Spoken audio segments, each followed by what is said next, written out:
वालेकुम स्टूडेंट्स। आपका सब्जेक्ट है फाइनेंशियल अकाउंटिंग, कोड 5418।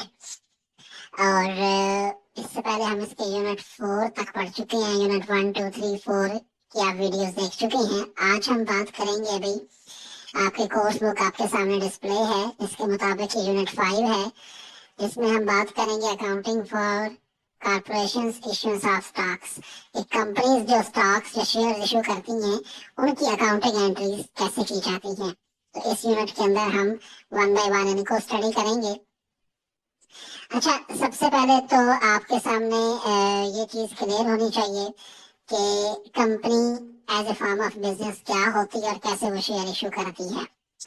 देखिए, दुनिया में बिजनेस की जब ग्रोथ हुई, डेवलप हुए, तो जो स्मॉल साइज के इदारे थे, स्मॉल साइज बिजनेस थे, उन्होंने सबसे पहले तो पार्टनरशिप की सूरत में ग्रो किया। दो या दो से ज्यादा लोगों ने मिलके पार्टनरशिप बनाई और बिजनेस एक्सपेंड किया। फिर और ज्यादा पार्टनर जब ऐड हुए तो पार्टनरशिप मॉडल ठीक ना रहा, तो उसके लिए फिर कंपनीज का मॉडल आया। कंपनी में होता क्या है, जिसमें आप एक ऐसी बिजनेस ऑर्गेनाइजेशन की फॉर्म है जिसमें आप पब्लिक को कहते हैं कि आप हमें सरमाया दें, पैसा दें, हम उस सरमाए को कारोबार में लगाएंगे, उससे जो मुनाफा कमाएंगे उसमें से हिस्सा आपको देंगे। तो टेक्निकली कंपनी ऐसे, इसी कंपनी का पहला नाम जॉइंट स्टॉक कंपनी था, या मॉडर्नली आप सिर्फ उसे कंपनी भी कहते हैं, या अगर यूएसए की टर्मिनोलॉजी की बात करें तो वहां पे उसे कारपोरेशन कहते हैं। पाकिस्तान में कंपनी रजिस्टर्ड होती हैं कंपनीज एक्ट 2017 के मुताबिक। अब ये जो जॉइंट स्टॉक कंपनी या कारपोरेशन होती है, ये एक बेसिकली आर्टिफिशियल पर्सन होती है। इनकी रियल में existence as a real person नहीं होती। ये in the eyes of law एक पर्सन एग्जिस्ट करती हैं। इनके अपना एक ब्रांड नेम होता है, इनके शेयर होल्डर्स होते हैं। शेयर होल्डर से मुराद वो लोग जिन्होंने इसमें सरमाया इन्वेस्ट किया होता है। कंपनी की शेयर की बेसिकली अगर हम ओवरऑल ऐसे कंपनीज के अगर टाइप देख लें तो जॉइंट स्टॉक कंपनी के दो ब्रॉडर टाइप है। एक है private company. Private limited company में होता क्या है कि वो अपने शेयर्स पब्लिक को सेल के लिए ऑफर नहीं करते, यानी उनके शेयर स्टॉक एक्सचेंज पे लिस्टेड नहीं होते। दूसरी होती है पब्लिक कंपनीज। इनके शेयर्स स्टॉक एक्सचेंज पे लिस्टेड होते हैं और पब्लिक को ये कहते हैं कि आप ये शेयर्स खरीद सकते हैं। तो मोस्टली ये जो अकाउंटिंग एंट्रीज हम यहाँ पे अभी पढ़ेंगे, ये पब्लिक लिमिटेड कंपनीज के मुतालिक होंगी। जो प्राइवेट लिमिटेड कंपनीज होती हैं, उनके नाम के साथ PYT लिमिटेड लिखा होता है। उनके शेयर्स 20 25 30 के जितने भी उनके ओनर्स होते हैं उन तक ही महदूद होते हैं, वो स्टॉक एक्सचेंज पे लिस्टेड नहीं होते। अच्छा, अब कंपनीज की अगर हम ये कैरेक्टरिस्टिक्स की बात करें, जॉइंट स्टॉक कंपनी का जो बनाने के जो फायदे हैं, एडवांटेज की बात करें, सबसे पहली बात एडुकेट कैपिटल। अच्छा खासा सरमाया मिल जाता है जी। आप कंपनी की सूरत में ही कारोबार रजिस्टर्ड कराएं, पब्लिक कंपनी की सूरत में आप शेयर इशू करें। शेयर से मुराद वो सर्टिफिकेट होता है जिसपे आप लिख के बताते हैं कि कोई पर्सन आपके कारोबार में कितना हिस्सा डाल। आप कहते हैं कि एक शेयर मिसाल के तौर पे 100 रुपए का है, जो बंदा 10 शेयर खरीदेगा वो आपको 1000 रुपया देगा कंपनी को। वो शेयर अपने पास रख लेगा, आप उस 1000 रुपए से कारोबार करें। साल के बाद जब मुनाफा हो तो मुनाफे में से उसे हिस्सा दे दें जो शेयर के मुताबिक बनता हो। फिर कंपनी सेपरेट लीगल एंटिटी होती है। इंडिविजुअल लोग कुछ भी करते रहें, कंपनी का अपना हिसाब किताब होता है, अपनी बैलेंस शीट, इनकम स्टेटमेंट। तो कंपनी के मामलात जो होते हैं वो सेपरेटली चल देते हैं फ्रॉम ओनर्स। इसके बाद ये लिमिटेड लायबिलिटी होती है शेयर होल्डर्स की। कंपनी अगर खसारे में चली जाए तो शेयर होल्डर्स की लायबिलिटी जो होती है, यानी उनके जिम्मे जो वाजिबल अदा होता है, सिर्फ उतनी रकम होती है जितने के शेयर खरीदे हैं। उसके बाद इसकी परपेचुअल लाइफ होती है। ऐसा नहीं कि ओनर्स की डेथ हो जाए और कंपनी बंद हो जाएगी। शेयर होल्डर्स जब तक हैं और शेयर आगे चलते रहेंगे तो कारोबार उस तरह आगे चलता रहेगा। अच्छा, अब ये जो कंपनी का ओवरऑल एक एडमिनिस्ट्रेटिव स्ट्रक्चर होता है, उसकी अगर हम बात करें तो कंपनी क्योंकि बहुत सारे शेयर्स इशू करती है, यानी मिसाल के तौर पे वो शेयर्स मिलियंस में हो सकते हैं, लाखों में हो सकते हैं। तो आप इतने ज्यादा अगर शेयर इशू किए हो तो शेयर होल्डर आपस में इलेक्शन करवा के एक अपना बोर्ड मुंतखब कर देते हैं, उसे कहते हैं बोर्ड ऑफ डायरेक्टर्स। ये board of director is elected by the share holders. Share holders आपस में इलेक्शन कराते हैं।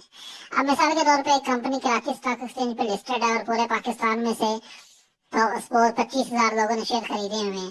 तो अब 25,000 लोगों के लिए मुमकिन नहीं कि वो डेली कंपनी की एक्टिविटीज को ऑब्जर्व करें। तो उसके लिए इलेक्शन करा के वापस में से 8 या 9 लोग इलेक्ट कर देते हैं, उनसे बनता है बोर्ड ऑफ डायरेक्टर्स। उन्हें कहते हैं डायरेक्टर्स, और बोर्ड ऑफ डायरेक्टर्स बनता है। वो फिर कंपनी के मामलात पे नजर रखते हैं और बोर्ड ऑफ डायरेक्टर फिर मैनेजिंग डायरेक्टर अपॉइंट करता है, और उसे चीफ एग्जीक्यूटिव ऑफिसर भी कहते हैं, जो कंपनी के सारे मामलों पे नजर रखता है, बिजनेस ट्रांजैक्शंस देखता है। और कॉर्पोरेट अफेयर्स, लीगल मैटर देखने के लिए कंपनी सेक्रेटरी देखा जाता है, जो बोर्ड ऑफ डायरेक्टर्स की मीटिंग कराता है और उसके मुताबिक जो कंपनी लॉज की रिक्वायरमेंट है वो पूरी करता है। अच्छा, अगर हम कैपिटल स्टॉक की बात करें या कैपिटल शेयर्स की बात करें, तो डिफरेंट टाइप का कैपिटल होता है या स्टॉक होता है, कैपिटल स्टॉक होता है जिसकी बेस पे कंपनी ऑपरेट कर रही होती है। एक होता है ऑथराइज्ड कैपिटल, ये होता है वो कैपिटल जो SECP securities and exchange commission of Pakistan से अप्रूव होता है कि इस कंपनी का मैक्सिमम ऑथराइज्ड कैपिटल इतना है, यानी कि मैक्सिमम 5 मिलियन 10 मिलियन जो भी आप एक अमाउंट रख रहे हैं, यहाँ तक इनका ऑथराइज्ड कैपिटल है। उसके मुताबिक फीस देके आप कंपनी रजिस्टर करा सकते हैं। फिर होता है ऑथराइज कैपिटल का वो हिस्सा है जो इशू किया जाता है। इशू से मुराद लोगों को ऑफर किया जाता है कि आप इतने शेयर्स के लिए हमें दरखास्त दे सकते हैं, हमें पैसे दे सकते हैं, हम आपके नाम पे इशू कर देंगे। तो issued capital mean that portion of the authorise capital जिसके अगेंस्ट शेयर्स इशू किए जाते हैं पब्लिक को। फिर होता है कि सब्सक्राइब्ड कैपिटल। सब्सक्राइब्ड कैपिटल से मुराद वो कैपिटल, इशूड कैपिटल का वो हिस्सा जिसके लिए लोगों ने सब्सक्रिप्शन दियो, अमाउंट दियो, पैसा दिया हो, इन्वेस्ट किया हो। क्योंकि आप मिसाल के तौर पे चाहे ना कि 25,000 शेयर लोग खरीदने, तो हो सकता है लोग सारे ना खरीदें, 20,000 खरीदें, 15,000 खरीदें, तो जितने के लिए वो पैसे दें उसे कहते हैं सब्सक्राइब कैपिटल। इस तरह एक होता है जी called up capital. Called up capital से मुराद the amount of money which was called up from the subscriber of shares for making payment to the company. इस तरह पेड अप कैपिटल होता है। पेड अप कैपिटल से मुराद वो capital है जो एक्चुअली सब्सक्राइबर ने कंपनी को पे किया हो, ये वही सब्सक्राइब कैपिटल का हिस्सा है। फिर पार वैल्यू होती है स्टॉक की। पार वैल्यू से मुराद शेयर्स की जो पार वैल्यू जो शेयर सर्टिफिकेट के ऊपर लिखी होती है, मतलब एक शेयर 100 रुपए का है तो उसे उसकी पार वैल्यू कहते हैं। फिर एक होती है मार्केट वैल्यू। मार्केट वैल्यू से मुराद एक शेयर अगर 100 रुपए का है, आपने इशू किया, हो सकता है मार्केट में कोई बंदा उसको, आपकी कंपनी का पब्लिक परसेप्शन अच्छा हो, आप कोई उसको 200 का शेयर है, 100 रुपए का शेयर है, कोई 200 का खरीदना चाहे, कोई 300 का खरीदना चाहे, तो वो उसकी मार्केट वैल्यू होती है। अच्छा, ये डिफरेंट टाइप्स ऑफ कैपिटल थे। अच्छा, फिर कॉमन स्टॉक की तरफ चलते हैं। कॉमन स्टॉक से मुराद ये वो स्टॉक है जो जनरल पब्लिक को इशू किया जाता है, जिसके राइट्स के साथ अटैच होते हैं। जो इसके जरिए शेयर खरीदता है वो कंपनी का शेयर होल्डर कहलाता है। उसे फिर राइट होता है कि वो प्रॉफिट में से हिस्सा ले। प्रॉफिट का वो हिस्सा जो शेयर होल्डर को डिस्ट्रीब्यूट किया जाता है उसे डिविडेंड कहते हैं, और उसे कंपनी की मीटिंग में वोटिंग राइट्स भी होते हैं। तो आप एंट्रीज कैसे करनी है? अगर issued part value at stock हो, अगर मिसाल के तौर पे आप 100 रुपए का शेयर इशू करें तो उसकी एंट्री कैसे होगी? उसी तरह जर्नल का फॉर्मेट बनाया जाएगा, डेट का कॉलम होगा। सबसे पहले लोग एप्लीकेशन देंगे, आपको एप्लीकेशन के साथ चेक देंगे, तो आप बैंक अकाउंट डेबिट कर देंगे। मिसाल के तौर पे 100 रुपए का अगर आपका शेयर है और आप 500 शेयर इशू करना चाहते हैं या 5,000 शेयर इशू करना चाहते हैं, तो आप बैंक अकाउंट डेबिट कर देंगे 5 लाख से, कि 5 लाख रुपया हमें मिला है 5,000 शेयर इशू करने के लिए, टोटल 100 रुपए का शेयर है। और common stock applicant account, application account credit कर देंगे। ये वो अकाउंट है जो अब आपके ऊपर लाइबिलिटी है कि आपने लोगों को शेयर इशू करने हैं। आप उस एप्लीकेशन का जायजा लेते हैं और फिर कॉमन स्टॉक एप्लीकेशन अकाउंट को डेबिट कर देते हैं, यानी कि इसे आप खत्म कर देते हैं और कॉमन स्टॉक कैपिटल अकाउंट जारी कर देते हैं। अब आप अपने कैपिटल अकाउंट में उसको ऐड कर देते हैं। इसी तरह जो शेयर होल्डर इक्विटी होती है, ओनर इक्विटी स्टेटमेंट में वो 5 लाख से आपका सरमाया जो होता है वो बढ़ जाता है। पहले अगर आपके कारोबार में कुछ रिटेन्ड अर्निंग्स हो, रिटेन्ड अर्निंग्स का मुराद, अर्निंग से मुराद होता है प्रॉफिट, और रिटेन्ड अर्निंग से मुराद मुनाफे का वो हिस्सा जो आपने शेयर होल्डर में तकसीम नहीं किया होता, कारोबार में भी पड़ा होता है एज ए रिजर्व। तो पहले आपके पास रिटेन्ड अर्निंग 1 लाख की है, आप उसमें ऐड करके टोटल आपकी स्टॉक होल्डर इक्विटी हो गई 6 लाख की। अच्छा, बाद दफा आप जो शेयर इशू कर रहे होते हैं वो आप प्रीमियम पे इशू करते हैं, यानी आपके कारोबार की साख इतनी अच्छी है कि लोग कहते हैं कि ठीक है जी आपका 100 रुपए का शेयर है लेकिन खरीदार इतने ज्यादा हैं, तो वो 100 रुपए के शेयर को 120 रुपए पे भी खरीदना चाहते हैं, तो 20 रुपए फिर आपका यहाँ पे प्रीमियम हो जाएगा। इस सूरत में आप क्या करेंगे शेयर उतना ही है 5,000, तो बैंक अकाउंट डेबिट होगा। अब आपको हर शेयर के बदले में 20 रुपए एक्स्ट्रा मिल रहे हैं, तो बैंक अकाउंट डेबिट 6 लाख से और common stock application account credit 6 lakh से। ये कॉमन स्टॉक एप्लीकेशन अकाउंट एक सेपरेट अकाउंट होता है, इसमें लोगों ने पैसे जमा कराए होते हैं, अभी हमने इनको शेयर इशू नहीं किए होते। उसके बाद इनकी एप्लीकेशन का जायजा लेके हम क्या करते हैं, कॉमन स्टॉक एप्लीकेशन अकाउंट को इतनी अमाउंट से हम क्रेडिट डेबिट कर देते हैं ताकि इसका नेगेटिव इफेक्ट खत्म हो जाए। और common stock capital account 5 lakh ही करते हैं, क्योंकि सरमाया तो 5 लाख का ही है, 5,000 शेयर और 100 रुपए का एक शेयर था।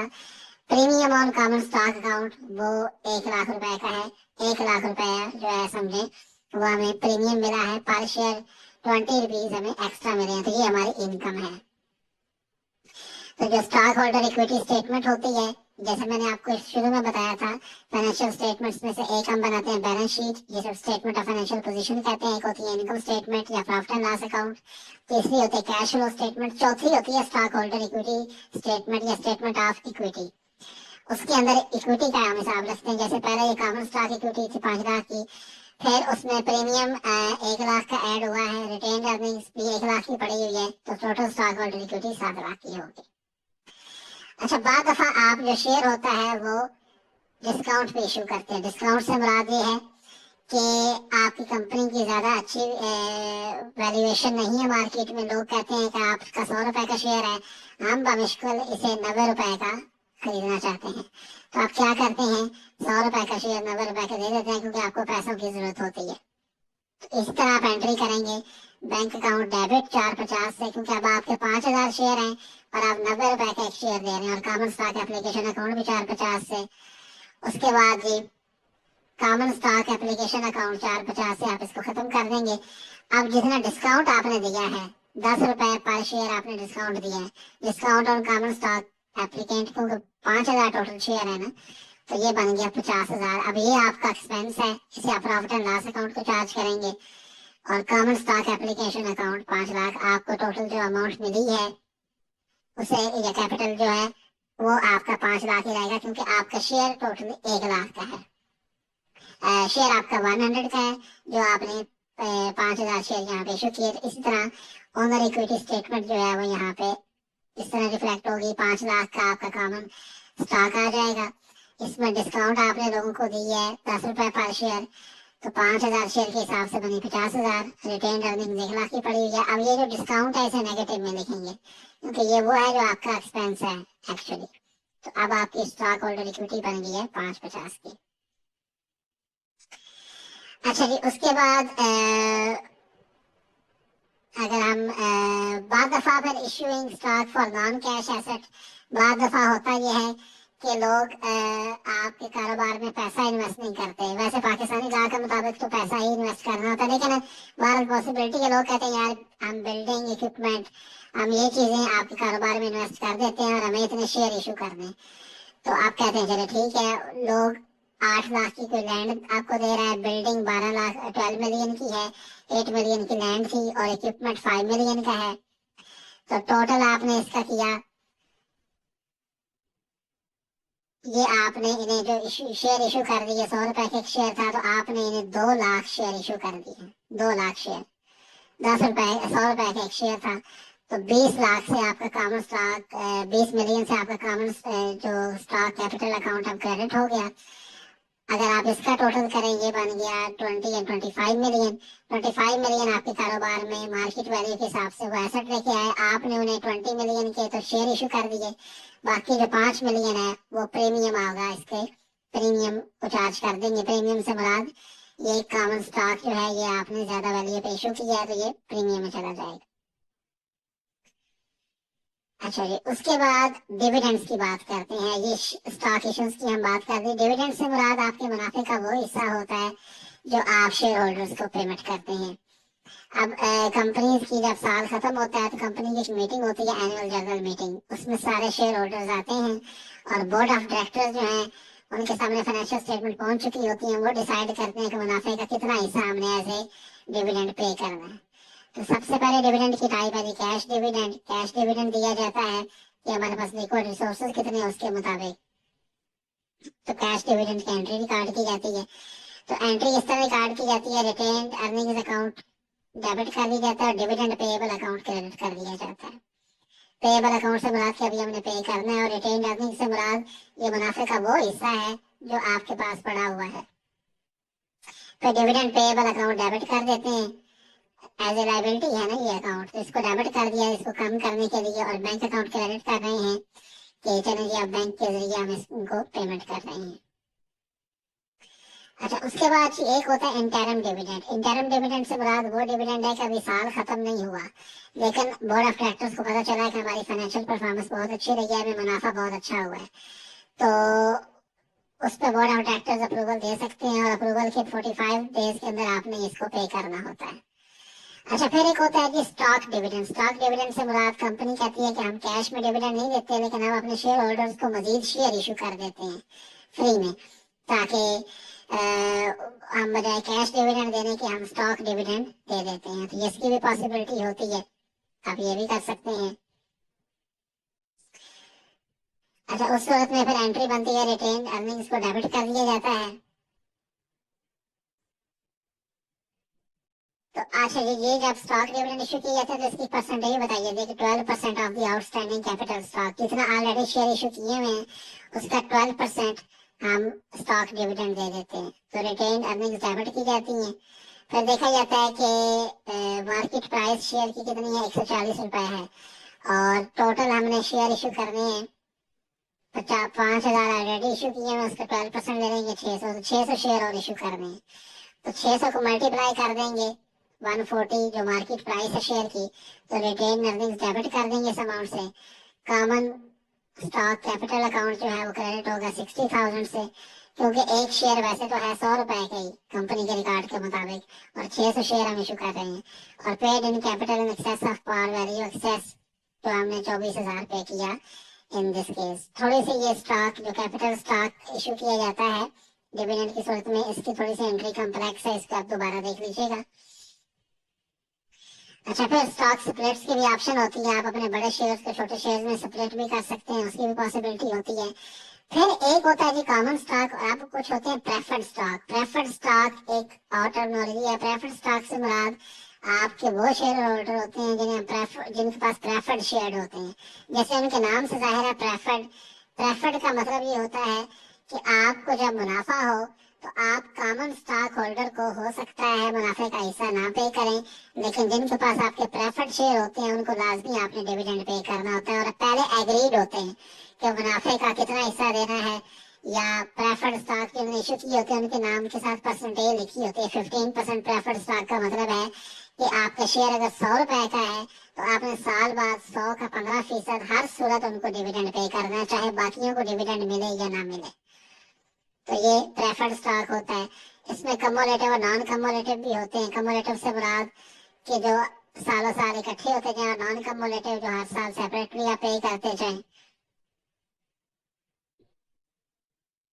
अब मिसाल के तौर पे यहाँ पे एक डाटा है कंपनी का 10% profit stock commutative value 10,000 share और 100 रुपए का एक है, और फिर 12% वाले हैं नॉन कम्युटेटिव। तो आपने इन्हें अगर डिविडेंड पे करना हो तो उसका हिसाब ये होगा कि 10% प्रेफर्ड स्टॉक कम्युलेटिव 10,000 शेयर है, 100 रुपए के एक शेयर है, तो 1 मिलियन के बने। तो इनका 10% हम निकाल लेंगे, ये वो डिविडेंड है जो हमने साल के एंड पे इनको लाजमी पे करना है मुनाफे में से, चाहे बाकी को कुछ मिले या ना मिले, ये प्रेफर्ड स्टॉक होल्डर्स को लाजमी मिलेगा।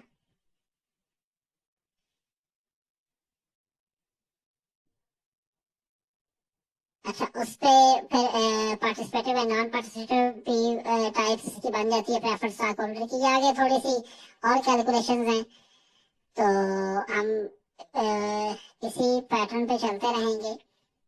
तो 10% का प्रेफर्ड स्टॉक है। वैसे ओवरऑल शेयर जो है वो 10,000 है और हर शेयर 100 रुपए का है। कॉमन स्टॉक टोटल 8,000 का है और हर शेयर 100 रुपए का है। प्रॉफिट साल में होगा जी 2,70,000 का। तो अब प्रॉफिट को डिस्ट्रीब्यूट करना है 10% प्रॉफिट स्टॉक के हवाले से अगर हम देखें तो 10,000 शेयर है प्रेफर्ड स्टॉक के, हर शेयर 100 रुपए का है, तो 1 मिलियन का बना। इसका 10% निकाल लेंगे जो हमने मुनाफे का हिस्सा उन्हें पे करना है। प्रेफर्ड स्टॉक जब भी होंगे उनके शुरू में परसेंटेज लिखी होगी कितने परसेंट है, ये बनेगा 1,00,000 रुपया। इस तरह अगर कॉमन स्टॉक होल्डर को देखेंगे तो उनके 8,000 शेयर और हर शेयर 100 रुपए का है, तो उनका भी 10% के हिसाब से निकाल लेंगे तो इनका 80,000। तो ₹1,00,000 हमने पे करना है जी। जो प्रेफर्ड स्टॉक होल्डर है उनको एज ए डिविडेंड 80,000 करना है। जो कॉमन स्टॉक होल्डर है उनको as a dividend, total dividend 1,80,000 का है।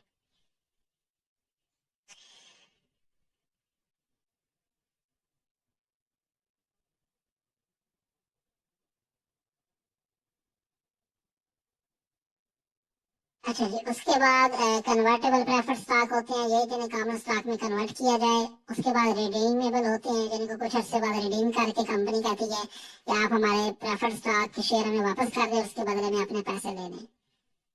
अगर प्रेफर्ड स्टॉक की इश्यूएंस की बात करें तो प्रेफर्ड स्टॉक जो इश्यू होता है ये भी पार वैल्यू पे भी होता है, प्रीमियम पे भी होता है और डिस्काउंट पे भी होता है।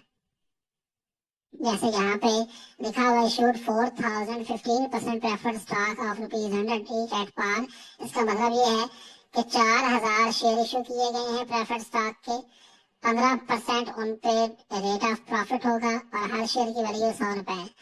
तो बैंक अकाउंट के जरिए कितना पैसा आएगा? बैंक अकाउंट डेबिट, 4,000 शेयर है और हर शेयर ₹100 का है, तो ₹4,00,000 डेबिट हो जाएगा और 15% प्रेफर्ड कैपिटल अकाउंट क्रेडिट हो जाएगा 4,00,000 से। उसके बाद अगर बी वाली एंट्री देखें, अगर ये शेयर 5% प्रीमियम पे इशू किए जाएं तो इसका मतलब ये है कि हर शेयर में 4,000 का अगर हम एक शेयर है तो हर शेयर हमें 5% हमने प्रीमियम पे इशू किया, यानी 100 के बजाय ₹105 पे इशू किया, तो ₹5 हर शेयर में एक्स्ट्रा मिला। तो बैंक अकाउंट डेबिट कर देंगे 4B से, क्योंकि टोटल 4,000 शेयर है। 15% प्रेफर्ड स्टॉक कैपिटल 4,00,000 से और प्रीमियम जो है उसमें 20,000। इस तरह डिस्काउंट भी इशू करेंगे तो डिस्काउंट हमारा जो है वो एक्सपेंस बन जाएगा, बैंक कैपिटल अकाउंट नहीं रहेगा और 15% कैपिटल स्टॉक 4,00,000 बनेगा। ये 3 तरह की एंट्रीज इस तरह होंगी। तो स्टूडेंट्स, ये बेसिक चीजें मैंने आपको समझा दी हैं।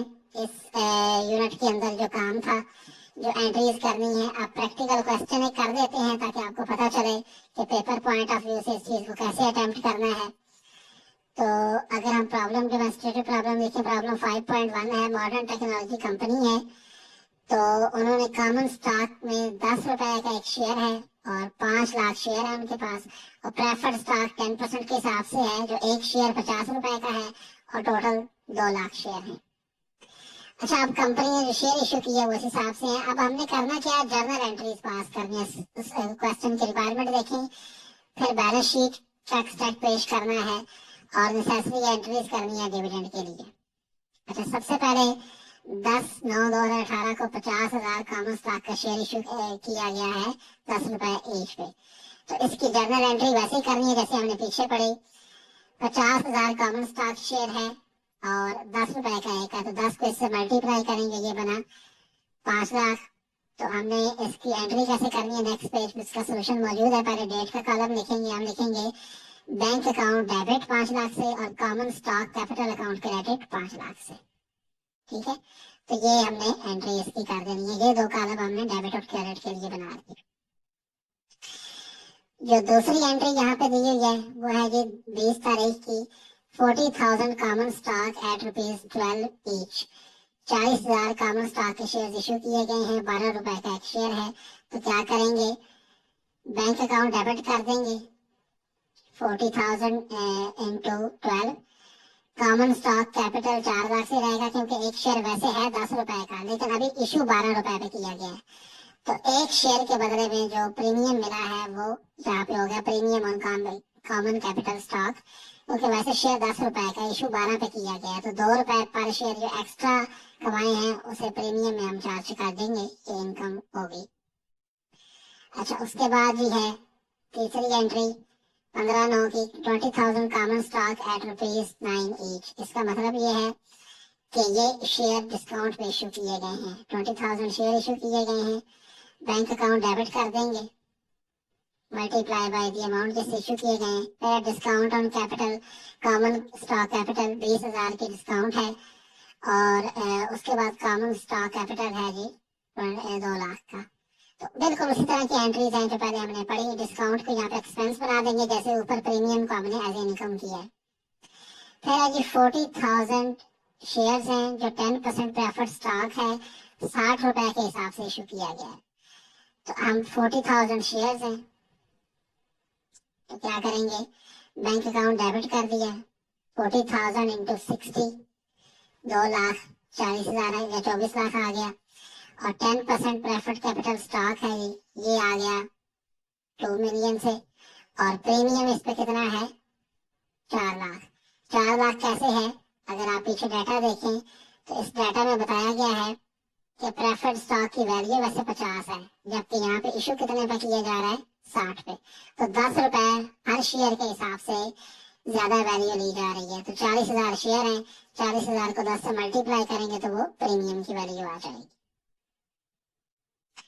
अच्छा जी, उसके बाद जो नेक्स्ट एंट्री है, अब यहाँ पे इसी तरह आपने एंट्री की पास करनी है, 12/10 की है। 1 लाख शेयर हैं, 10% preferred stock for plant and equipment valuing ₹6 million. तो 1 लाख शेयर इशू किए गए हैं एक बंदे को जो प्लांट एंड इक्विपमेंट 6 मिलियन का लेके आया है कारोबार के लिए। उसे 1 लाख शेयर हमने प्रेफर्ड स्टॉक का इशू किया है। और प्रेफर्ड स्टॉक का 1 लाख शेयर, एक शेयर प्रेफर्ड स्टॉक का 50 का है। तो 1 लाख का मतलब है कि 5 मिलियन के उसे शेयर इशू किए गए हैं। तो प्रॉपर्टी प्लांट एंड इक्विपमेंट तो वो 6 मिलियन का लेके आया, उसे तो इतनी अमाउंट से डेबिट कर देंगे। 10% प्रेफर्ड स्टॉक 5 मिलियन के हिसाब से होगा, क्योंकि ये शेयर की वैल्यू इतनी बनती है। और इस पर प्रीमियम कितना चार्ज हुआ है, प्रीमियम कितना चार्ज हुआ है, क्योंकि वो प्लांट एंड इक्विपमेंट 6 मिलियन का लेके आया है, हमने शेयर उसे 5 मिलियन के दिए हैं। तो 1 मिलियन का प्रीमियम हमने उसे चार्ज किया है, ये हमारी इनकम है। अच्छा, उसके बाद जी, earned a profit of ₹9 lakh during the year. The closing balance of account receivable amounting to ₹6 lakh and inventories amounted to 4 lakh. अब जी ये प्रॉफिट आया है 9 लाख का इस साल में। क्लोजिंग बैलेंस जो अकाउंट रिसीवेबल का है वो 6 लाख है और इन्वेंट्रीज का 4 लाख है। अब जो प्रॉफिट हमारे सामने आया है वो है जी profit and loss account debit 9 lakh से, और रिटेन्ड अर्निंग्स को हम क्रेडिट कर रहे हैं 9 लाख से। रिटेन्ड अर्निंग्स से मुराद हम प्रॉफिट एंड लॉस अकाउंट को क्लोज कर रहे हैं और सारा प्रॉफिट रिटेन अर्निंग्स को कन्वर्ट कर रहे हैं। रिटेन अर्निंग्स के नाम से अकाउंट जो होता है एग्जिस्ट करता है। अच्छा, उसके बाद जी नेक्स्ट एंट्री जो है वो है हमारी declared 10% dividend on preferred and 8% dividend on common stock. ठीक है, अब जितने भी शेयर्स हमारे पास हैं उन पे 10% डिविडेंड हमने प्रेफर्ड स्टॉक वालों को दिया है और 8% कॉमन स्टॉक वालों को दिया है। तो कॉमन स्टॉक के शेयर हमारे पास 5 लाख पड़े हैं और प्रेफर्ड के पड़े हैं जी 2 लाख। तो उस हिसाब से हमने कैलकुलेशन कर दी, रिटेन्ड अर्निंग्स अकाउंट डेबिट कर देंगे। तो अब नीचे थोड़ी सी हम कैलकुलेशन कर लेते हैं कि प्रेफर्ड स्टॉक वालों को कितना डिविडेंड देना है। तो डिविडेंड ऑन प्रेफर्ड स्टॉक बना जी कि 40,000 के प्रेफर्ड स्टॉक है, फिर उसके बाद 1 लाख का मजीद इशू हुआ, टोटल 140 बना। 140 के हिसाब से अगर हम 50 के हिसाब से एस्टिमेट लगाएं तो ये बनता है 7 मिलियन। 7 मिलियन का 10% जो है वो प्रेफर्ड स्टॉक के डिविडेंड के तौर पे दिया गया है। अगर हम कॉमन स्टॉक की बात करें तो कॉमन स्टॉक जो इशू किया गया है वो 50,000 एक दफा इशू किए गए हैं, फिर 40,000 किए गए हैं, फिर 20,000 किए गए, तो टोटल 1,10,000 बन गए। 1,10,000 शेयर पे 10% ₹10 के हिसाब से वो बने 11 मिलियन के। 11 मिलियन पे 8% के हिसाब से आप देख लें वो बना 88,000 का डिविडेंड। तो थोड़ी सी ये कैलकुलेशन आपने करनी है। यहाँ पे बस आपने देखना ये है कि जितने शेयर इशू हुए हैं और शेयर इशू का रिकॉर्ड आपको यहाँ से मिलेगा। ये देखिए 50,000 common stock, 40,000 common stock, 20,000 common stock. तो ये 1,10,000 शेयर इशू हुए हैं और एक शेयर कितने का है, 10 रुपए का। तो 1,10 को 10 से मल्टीप्लाई किया, इतना कॉमन स्टॉक इशू हुआ है। और ये प्रेफर्ड स्टॉक इशू हुआ है, 40,000 एक दफा हुआ है, 1 लाख एक दफा हुआ है। तो इसकी बेस पे 1 लाख शेयर बने प्रेफर्ड स्टॉक की, और प्रेफर्ड स्टॉक एक शेयर 50 का है। तो टोटल 7 मिलियन का प्रेफर्ड स्टॉक इशू हो चुका है। 7 मिलियन का 10% देंगे, क्योंकि 10% डिविडेंड पे करना, तो वो बनेगा 7 लाख। कॉमन स्टॉक के हवाले से देखेंगे तो ये 10 शेयर इशू हुए, 1,10,000 को 10 रुपए का एक शेयर है, तो ये बने 11 मिलियन का, और उसका 8% हमने डिविडेंड पे करना है। तो शेयर की वैल्यू की परसेंटेज निकाल जाती है, वो डिविडेंड पे करना है। तो रिटेन अर्निंग्स अकाउंट डेबिट कर देंगे 768 से 88 से। Dividend payable on preferred stock 7 lakh है और dividend payable on common stock 88,000 है। थोड़ी सी ये कॉम्प्लेक्स सी कैलकुलेशंस आपको लगेंगी, बट अगेन अगर आप इसको एक दफा अच्छी तरह प्रैक्टिस करेंगे तो आपकी अच्छी ग्रेप इस पे बन जाएगी। फिर जी इन्हीं की बैलेंस शीट बनाई गई है नीचे, इस साइड पे एसेट्स हैं, करंट एसेट्स। तो ऊपर जितनी कैश की ट्रांजैक्शंस हैं, कैश या बैंक की, उनको इधर टोटल करते जाएं। Cash, account receivable, inventory. ये आपको पीछे ट्रांजैक्शन में बताया गया है कि अकाउंट रिसीवेबल और इन्वेंट्री कितनी है। तो ये अकाउंट रिसीवेबल और इन्वेंट्री के मुताबिक बताया गया है। ये दोनों अमाउंट्स हमने यहाँ पे लिख ली। कैश और बैंक का बैलेंस हमारे पास पहले ही आ रहा है, क्योंकि हम ऊपर ट्रांजैक्शन कर रहे थे कैश और बैंक की। फिक्स्ड एसेट के अंदर एक बंदा 6 मिलियन का इक्विपमेंट लेके आया, तो टोटल एसेट ये हो गए। अगर हम लायबिलिटी की साइड पे देखें तो अकाउंट्स पेएबल है हमारा 1 लाख से। डिविडेंड जो अभी हमने पे करना है वो 788 का, जिसके अभी ऊपर कैलकुलेशन की। कॉमन स्टॉक हम इशू कर चुके हैं 11 मिलियन का। प्रेफर्ड स्टॉक इशू कर चुके हैं 7 मिलियन का। और प्रीमियम इस पे जो आ रहा है वो 60,000 का है। डिस्काउंट उसमें से लेस करेंगे और बाकी ये भी हमारी साइड 10,560 से इक्वल हो जाएगी। तो ये जो बैलेंस शीट हम बना रहे हैं इसी डाटा के बेस पे बना रहे हैं, जो इन ट्रांजैक्शन के बाद हम डाटा रिपोर्ट कर रहे हैं। तो इसके बेस पे ये बैलेंस शीट बन जाती है। और अकाउंटिंग एंट्री वो पेमेंट ऑफ डिविडेंड के लिए जो करनी है, वो जैसे हमने पहले पढ़ा, dividend payable on preferred stock, dividend payable on common stock, इन दोनों को डेबिट कर देंगे, क्योंकि ये पहले एज ए लायबिलिटी रिकॉग्नाइज किए गए थे और बैंक अकाउंट के जरिए क्रेडिट कर देंगे कि बैंक के जरिए हमने ये अमाउंट पे कर दिया। तो इस तरह करके ये आपको इस क्वेश्चन का सोल्यूशन दिया हुआ है। इसकी जरा बार बार प्रैक्टिस करें। थोड़ी सी ये चीजें आपके लिए कॉम्प्लेक्स होंगी, but again if you will practice a lot तो आपको ये चीजें करनी आसान हो जाएंगी। ये बैलेंस शीट के अंदर जितने एसेट्स दिए हुए हैं, ये वही एसेट्स हैं जिनका जिक्र ऊपर डाटा में किया गया, यानी कैश है, अकाउंट रिसीवेबल है, इन्वेंट्री है, fix asset, plant and equipment है। और इस तरह ये यहाँ पे कैश लिखा हुआ है, आप कैश भी लिख सकते हैं और बैंक भी इसको लिख सकते हैं। इस तरह अकाउंट रिसीवेबल है और बाकी चीजें जितने शेयर इशू किए गए हैं। तो स्टूडेंट्स ये यूनिट नंबर 5 था, जिसको बेसिक्स मैंने आपको बता दी। अब इस तरह और भी छोटे छोटे क्वेश्चन हैं यहाँ पे दिए हुए और साथ उनके सोल्यूशंस भी हैं, इनकी भी आप प्रैक्टिस कर लें तो ये आपकी एक अच्छी अप्रोच बन जाएगी। और जर्नल एंट्रीज पे खास फोकस करें कि किसी चीज़ की जर्नल एंट्रीज कैसे करनी है और जो टर्मिनोलॉजीज हैं उनके भी कॉन्सेप्ट अच्छी तरह समझें। बाकी इसका जो पेपर में क्वेश्चन आता है वो इस तरह का आता है जिस तरह का क्वेश्चन मैंने अभी आपको कराया है कि आपने एड्रेस करनी है। फिर ये मुश्किल अल्फाज के माने इस यूनिट के एंड पे दिए हुए हैं, तो इनको भी आप लोग देख लें। इंशाल्लाह जो नेक्स्ट यूनिट है आगे उसको फिर हम नेक्स्ट वीडियो लेक्चर